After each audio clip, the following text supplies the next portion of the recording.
পাদুকা, খড়ম আমাদের জীবনে কতটা গুরুত্বপূর্ণ হয়।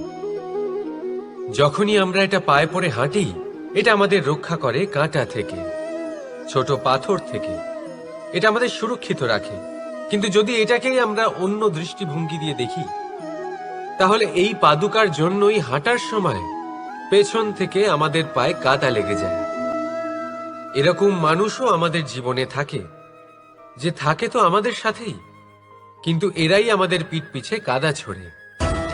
এবার হাঁটার সময় যখন আপনার পায়ে কাদা লাগে আপনার পাদুকার জন্য, আপনার নজর সেদিকে থাকে না, আপনার নজর থাকে সামনের দিকে, কারণ সেটাই আপনার লক্ষ্য, সেটাই আপনার পথ, আর সেটাই আপনার করা উচিত। তাই মনে রাখবেন, আপনার পা ধরে সেই টানতে পারে যে আপনার পেছনে রয়েছে, আর আপনার নজর সেখানে নয়। সবসময় সামনে নিজের লক্ষ্যে থাকা উচিত। প্রতি মুহূর্তে নিজের লক্ষ্যের দিকে তাকিয়ে থাকুন। সবসময় জীবনের সামনে এগোতে থাকুন।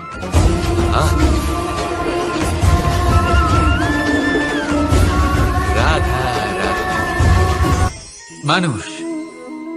মানুষ এক সামাজিক প্রাণী। সমাজে ঘোরাফেরা করে, অন্য মানুষ খুঁজে বেড়ায়, সম্পর্ক তৈরি করে, সেটাকে গড়ে তোলে, সুখ দান করে, সুখ লাভ করে, নিজের দুঃখকে কম করে।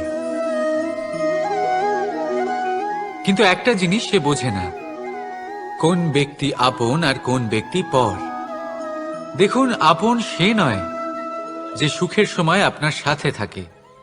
আপন সে যে দুঃখের সময়ে শুরু থেকে শেষ অবধি আপনার সঙ্গে থাকে। তাই খেয়াল রাখবেন, সুখের সময় যে আপনার সাথে থাকে তারা সেই ব্যক্তিগণ যাদের আপনি পছন্দ করেন। কিন্তু যে দুঃখের সময়, সমস্যার মধ্যে, কষ্টের ও একাকিত্বের মধ্যে আপনার সাথে থাকে, আপনাকে সব সময় সঙ্গ দেয়, তারা সেই ব্যক্তি যারা আপনাকে পছন্দ করে। এবারে কাকে আপনি আপন বানাবেন আর কাকে পর, সিদ্ধান্ত আপনার। রাধা রাধা। নাম কত সাধারণ একটা বিষয়। প্রত্যেক মানুষ যে জন্ম নেয় তাকে একটা নাম দেওয়া হয়, যা সে পেয়ে থাকে তার মাতা পিতার দ্বারা, না হলে তার গুরুর দ্বারা, বা কোনো আত্মীয়ের দ্বারা, বা কোনো কাছের মানুষের দ্বারা। এই নামের সাথেই সে আস্তে আস্তে বেড়ে ওঠে। কিন্তু এটাই কি সেই নাম? এই নামই কি সবকিছু? কখনোই নয়। একটা নাম সেটা যা আপনি জন্মের সময় লাভ করেন, যে নামে আপনি কর্মের পথে অগ্রসর হন। আরও একটা নাম সেটা যা আপনি আপনার কর্মের দ্বারা অর্জন করেন, আর এই নামেই আপনাকে সবাই যুগ যুগ ধরে মনে রাখে। আপনার আসল নাম সেটা নয় যা আপনাকে জন্মের সময় দেওয়া হয়েছিল। আপনার আসল নাম সেটা যেটা আপনি আপনার কর্ম দ্বারা লাভ করেছেন, কারণ সেই লাভের পেছনে প্রচুর প্রয়াস লুকিয়ে থাকে, অনেক পরিশ্রম লুকিয়ে থাকে। কিন্তু যদি আপনি চান যে মানুষ আপনার নাম মনে রাখে, তাহলে আপনাকে কর্মের পথে অগ্রসর হতেই হবে, শুভ কর্ম করতে হবে, অনর্গল চেষ্টা করে যেতে হবে, মহান কাজ করতে হবে। আর বিশ্বাস করুন, আপনি একটা মহান নামের ফল অবশ্যই লাভ করবেন। রাধা রাধা। চিন্তা। সবাই বলে চিন্তা করা উচিত নয়, কিন্তু চিন্তা সবাই করে। যিনি বৃদ্ধ ব্যক্তি হন, তিনি নিজের অতীতের সাথে বর্তমানের তুলনা করে চিন্তিত থাকেন। একজন যুবক ব্যক্তি ভবিষ্যতের বিষয় চিন্তা করে, নিজের লক্ষ্য কিভাবে পূরণ করা যায় সেই চিন্তায় মগ্ন থাকে। শুধু একজন বালকের না তো তার ভবিষ্যতের চিন্তা থাকে, আর না অতীতের দুঃখ থাকে।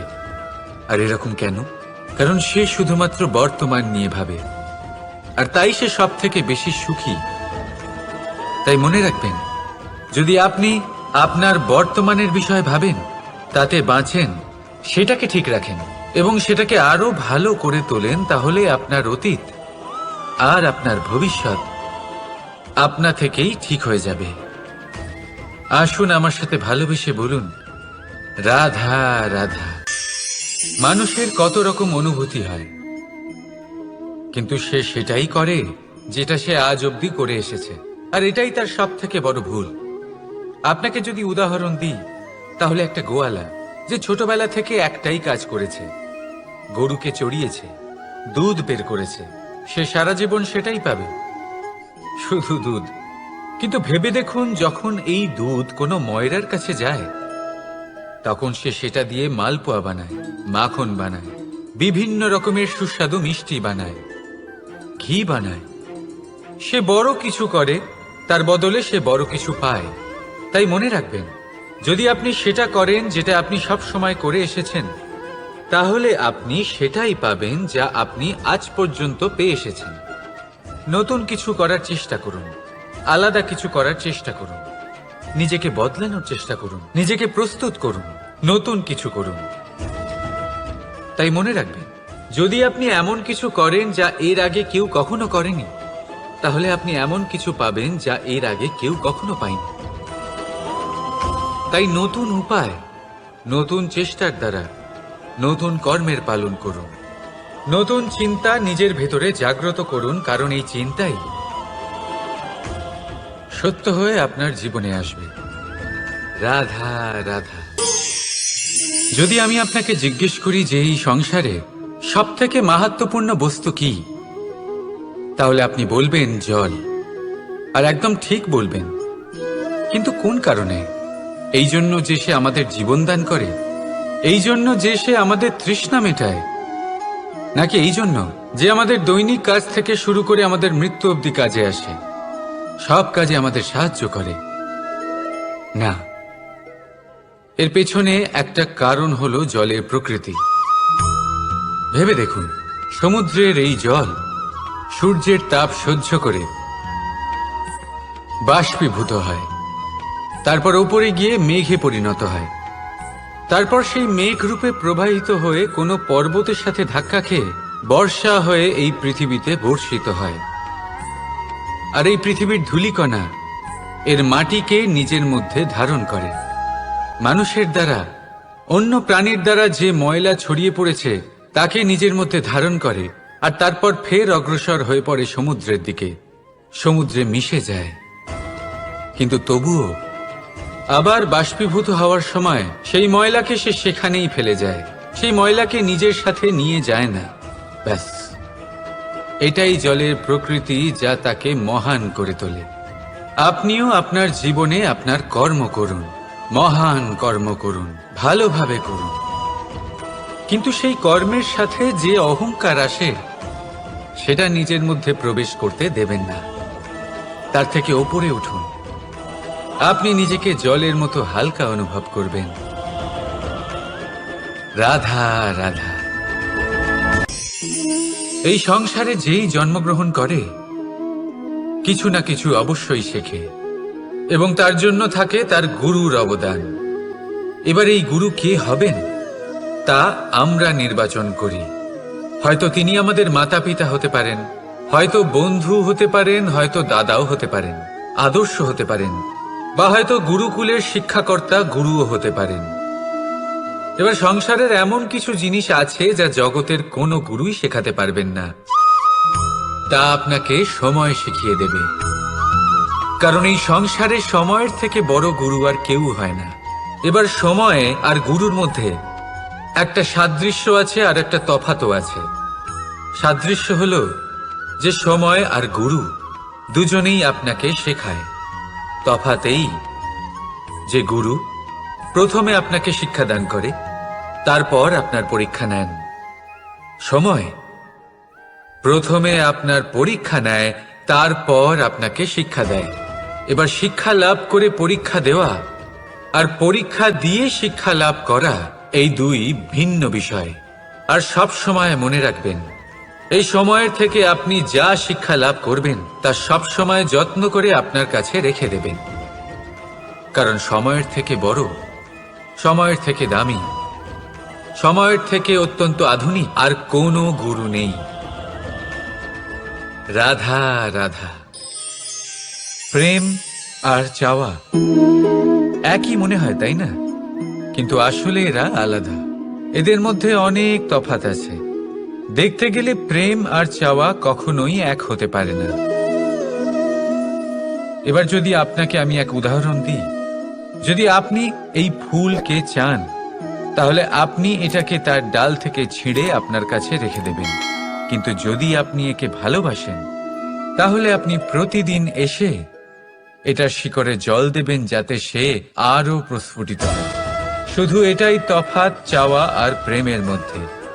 চাওয়া স্বার্থ হয়ে ওঠে, যেখানে প্রেম প্রেম পরমার্থ হয়ে ওঠে। তাই কাউকে না চেয়ে ভালোবাসুন, জীবন ধন্য হয়ে উঠবে। রাধা রাধা। এই বস্ত্র দেখছেন আপনি? এর কারুকার্য, এর রং, এর সৌন্দর্য কতটা মনোরম, কত স্বচ্ছ, কত নিপুণ এই কারুকার্য। এবার এটাকে আমরা একটু ভেতর থেকে দেখি।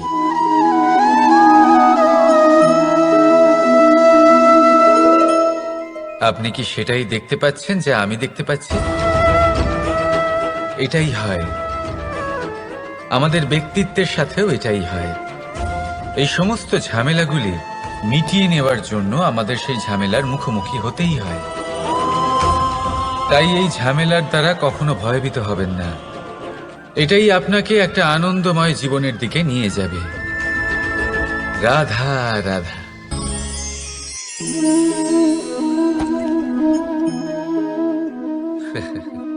আপনি কি কখনো কোনো গাছের গায়ে পাথর ছুঁড়ে মেরেছেন?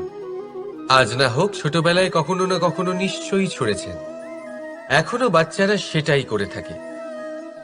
কিন্তু আপনি কি কখনো ভেবে দেখেছেন যে কেন সেই গাছের ওপরই পাথর ছুঁড়ে মারা হয় যাতে ফল থাকে? কোনো সাধারণ বা ফলবিহীন গাছের ওপর এত পাথর কেন ছোড়া হয় না? কারণ খুবই সহজ। আমরা ফল খেতে চাই, আর সেটা পারার জন্য আমরা পাথর ছুঁড়ে সেগুলিকে প্রাপ্ত করার চেষ্টা করি। আর অন্যদিকে সেই গাছ এই পাথরের রূপে বিরোধিতা সহ্য করে, তবুও সেখানেই দাঁড়িয়ে থাকে যেখানে তার অবস্থান। সেই ফল আমাদের দিতে থাকে যা সর্বদা আমাদের দিয়ে এসেছে, আর সেই জন্যই সে আমাদের কাছে মূল্যবান। তাই মনে রাখবেন, আপনার জীবনেও এরকম অনেক মানুষ আসবেন, বা হয়তো এখনই আছে, যারা আপনার বিরোধিতা করেন, যারা আপনার জীবনে সংকট ডেকে আনেন, আপনাকে দোষারোপ করেন। কিন্তু আপনার নজর সেদিকে থাকা উচিত নয়। তাই একটা গুরুত্বপূর্ণ সত্য সবসময় মনে রাখবেন, সেই গাছের ওপরেই পাথর এসে পড়ে যে ফল ধারণ করে, যে মূল্যবান হয়। রাধা রাধা। আপনি জীবনে কখনো দেখে থাকবেন অথবা শুনে থাকবেন যে মানুষ যখন দুধ পান করে, তার মধ্যে যদি কোনো মাছি এসে পড়ে, সে আর সেটা পান করে না, সেই দুধকে কোথাও ফেলে দেয় সে। কিন্তু ভেবে দেখুন, এখানে পরিস্থিতি একটু আলাদা হলে, দুধের বদলে ঘি থাকলে মানুষ কি করে? সেই ঘি ফেলে দেয় না, সেখান থেকে মাছিটাকে বের করে ফেলে দেয়। এটা দিয়ে আমরা কি শিক্ষা পেলাম? এটাই যে এখানে মাছি গুরুত্বপূর্ণ নয়, গুরুত্বপূর্ণ হলো সেই খাবার, ঘি। এবারে ভাবুন, দুধ আর ঘি এই দুই উৎপন্ন হয় গরু থেকে। তাহলে বেশি মাহাত্ম্য ঘিকে কেন দেওয়া হয়? তার কারণ, যে যত বেশি তাপ সহ্য করে সে তত উৎকৃষ্ট হয়, সে ততটা মূল্যবান হয়। এতটাই মূল্যবান যে যদি তাতে কোনো দোষও থাকে, মানুষ সেটা গ্রাহ্য করে না। তাই মনে রাখবেন, এই পুষ্টি অপুষ্টি এ শুধুই নামমাত্র। কিন্তু পরিশ্রম করা, সংঘর্ষ করা, তাপ সহ্য করা, এটা মানুষের অনুভূতি। তাই নাম নিয়ে না ভেবে অনুভূতির ওপরে মনোনিবেশ করুন, তাকে গুরুত্ব দিন। আর আসুন আমার সাথে ভালোবেসে বলুন, রাধা